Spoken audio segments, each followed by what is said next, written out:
નમસ્કાર. Voice of India news ચેનલમાં આપનું સ્વાગત છે. ફૂલે દંપતી ભારત રત્ન આપવાની માળી સમાજની માંગ. પાલનપુર ખાતે માળી સમાજે આપ્યું આવેદનપત્ર. મહાત્મા જ્યોતિરાવ ફૂલે અને સાવિત્રીબાઈ ફૂલેને મરણોપરાંત ભારત રત્ન આપવાની માંગણી જોર પકડી રહી છે. ત્યારે આજે પાલનપુર ખાતે માળી સમાજ દ્વારા અધિક નિવાસી કલેક્ટરને આવેદન સુપ્રત કરાયું હતું. માળી સમાજના આરાધ્ય જ્યોતિરાવ ફૂલે અને સાવિત્રીબાઈ ફૂલેએ પોતાનું સમગ્ર જીવન પછાત, શોષિત અને કચડાયેલા વર્ગને ન્યાય અપાવવા માટે ન્યોછાવર કરી દીધેલું હતું. ત્યારે બાળ હત્યા નિષેધ, ખેતમજૂરો માટે રાત્રિ શાળા અને મહિલા સશક્તિકરણ માટે જીવનભર કાર્યરત ફૂલે દંપતીને મરણોપરાંત ભારત રત્ન આપવાની માંગ સાથે ગુજરાતનો માળી સમાજ માંગ કરી રહ્યો છે.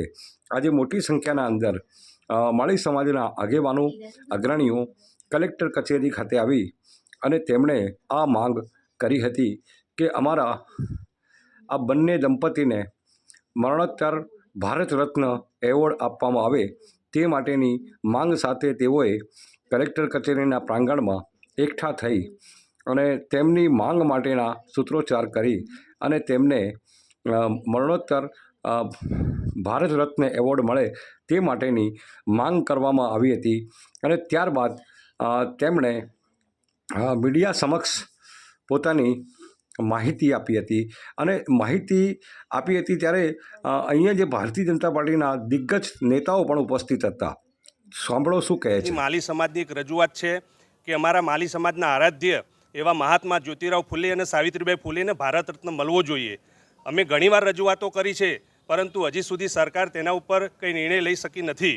એના અનુસંધાને ગુજરાત માલી સમાજે ગુજરાતના 34 જિલ્લા મથકો ઉપર કલેક્ટરને આવેદનપત્ર રજૂ કરી અમે માગણી અમારી રજૂ કરી છે કે કોઈ પણ સંજોગોમાં માલી સમાજના આરાધ્ય એવા મહાત્મા જ્યોતિરાવ ફૂલે અને સાવિત્રીબાઈ ફૂલેને ભારત રત્ન મળવો જ જોઈએ.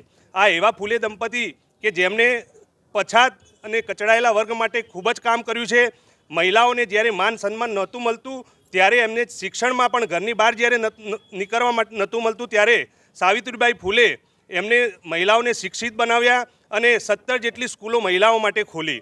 આવા જ્યારે કાર્યો કર્યા હોય ત્યારે માલી સમાજની એક પ્રબળ અમારી માગણી છે કે આ ફૂલે દંપતીને કોઈ પણ સંજોગોમાં ભારત રત્ન મળવો જ જોઈએ.